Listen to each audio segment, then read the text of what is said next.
Hi everyone, welcome back to my channel.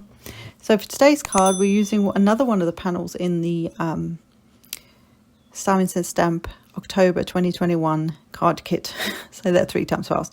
And I'm actually going to drag out my Peerless watercolor paints. If you guys have not used these or seen them, oh my god, they are amazing. So I am dragging these things out. There is, if I can find and if I remember to do this, like the story behind it, if I can find that and get a link to it, I will link that below the video and on my blog. If I don't, then just search Peerless watercolor paints story or background or something like that, and hopefully the story of it will come up. It's very interesting. Well, yeah, I found it interesting, and it's just the coolest thing. It's almost like the paper, those little blocks that you see there on the left, sorry, are kind of like blocks of, I want to say they're like fabric paper, sort of, maybe. And you literally just use that is your watercolor paper, paint. So you literally pick up the color. So what I did was I stuck all the blocks. This was actually the sort of sample pack. And there was about 40, I think there were 40 colors in it, and they're about 2-inch square blocks, and they're going to last forever. The reason I got the sample pack is because there's like a whole array of colors in there. And what I did was I just put them onto some A4 paper and then used just wrote the color underneath, and then just used a little bit of it to drag out so I can see the colors underneath, because sometimes the block does not look like the color. And most of the time that is the case. So having a sample of it is a really good idea to have. I also have it in my color catalog, so I have it in 2 places. But when I'm working with them, that's nice just to see at a glance, oh, that's the color. So literally, as you saw me there, just grabbing the paint off the top, that is what happens. And they are highly pigmented, but they are stunning. And they're so vibrant and so nice to work with. So for me, they were worth it. They're a little pricier, I will say, but they are so nice, so nice. And what I have is I have an individual plastic sleeve that I put each of these pages into so that they don't stick, because of the high pigment in them, even just touching them will cause you to like their color will come off on your hands, and then it will be on everything. So that's just a tip. So when I actually made these with the actual blocks, I just put them into individual plastic sleeves that you can get from your local stationery store, and that just works for me. I actually cut off slithers of this and made my mum her own little book of them as well, which I'm sure she'll be using for years as well, because they seem to last and last and last.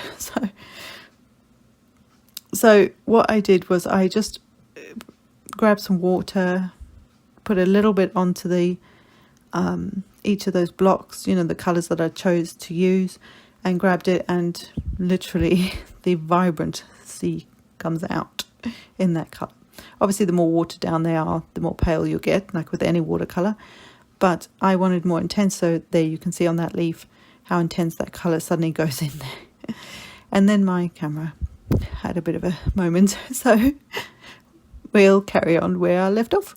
So again, on this one, because it's autumn, there are tons of different colours.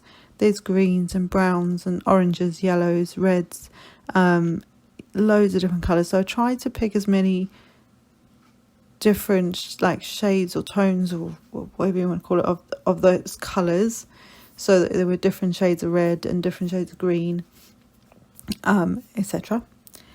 And then even bring in some brown for some of the stalks and some of the leaves, because some of the leaves go brown, don't they? So any variation on that I thought helped bring this together. And then with this pumpkin, I actually grabbed, because I thought, well, it's too yellow. And so I grabbed the colour from that leaf underneath and just added it on while it was still wet.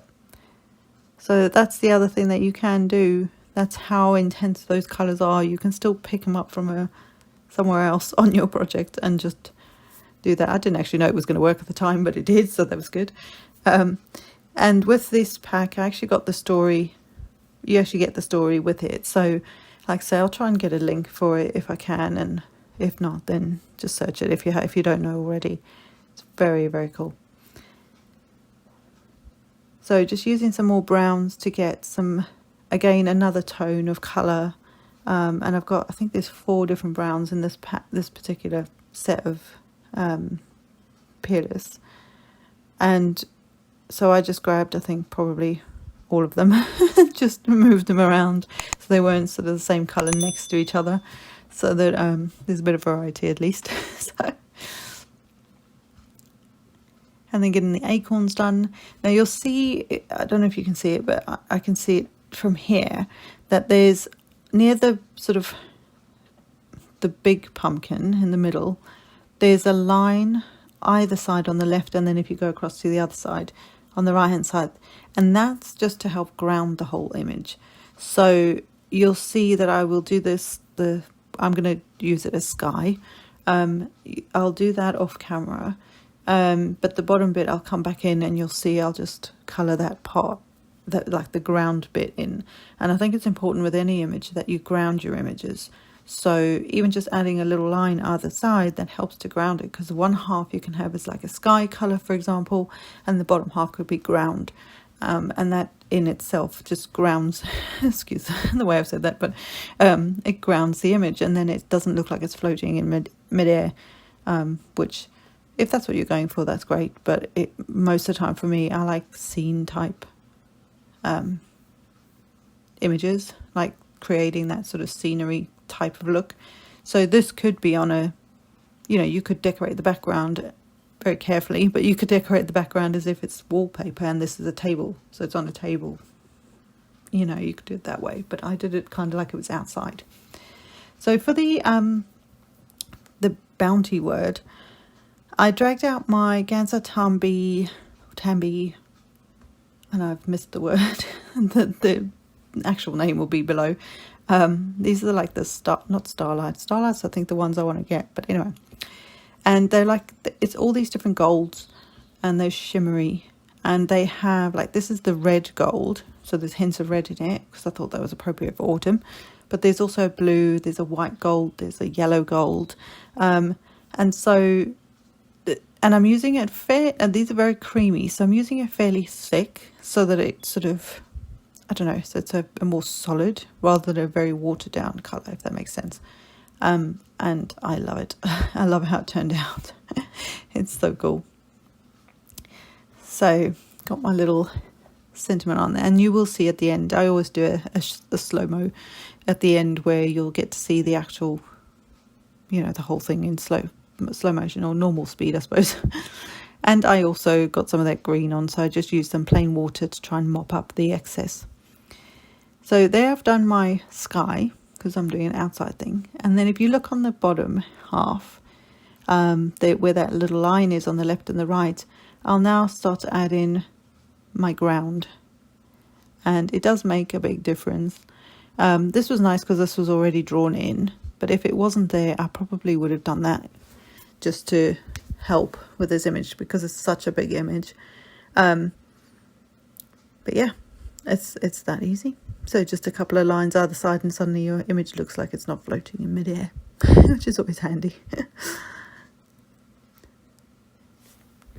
And again, you could make this look like a tablecloth if it was on a table rather than on the ground, if that makes sense.